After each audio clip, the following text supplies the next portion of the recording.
أبيع نفسي لأول مشتر آتي. الجملة دي من فيلم مرجان أحمد مرجان كانت إفيه، وما كناش فاكرين إن بعد كل السنين دي الإفيه يتحول لواقع، ومها أحمد تقول على نفسها هشتغل على تيك توك وعلى أي برنامج بيجيب فلوس، وأنا جبلة مش هيحوق فيا التنمر.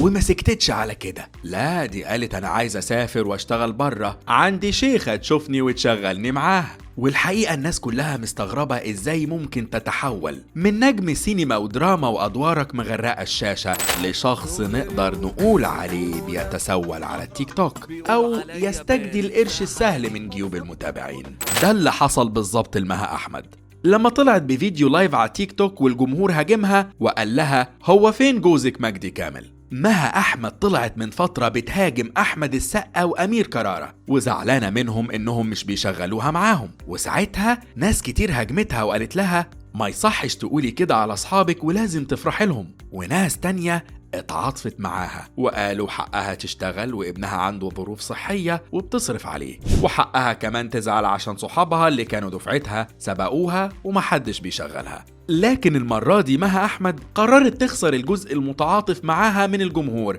باللي بتعمله على التيك توك كل يوم، وخصوصا انها بتطلع ترد على المتابعين بطريقة غريبة ولا كأنها خناقة في شارع، وده اللي خلى ناس كتير تتضايق من أسلوبها. وكل يوم مها بتزود الدنيا أكتر، فقررت تهاجم صحابها وتقول لهم زي ما بتروحوا تشتغلوا مع تركي آل شيخ في السعودية وسايبين مصر، أنا كمان موظفة في تيك توك وبرتب مواعيدي كل يوم واشتغل ومش هسيبه، ده مصدر رزقي الوحيد وبدور على شيخ ينتج لي. والسؤال هنا، ايه رأيك في اللي بتعمله مها أحمد؟ ومتعاطف معاها ولا لا؟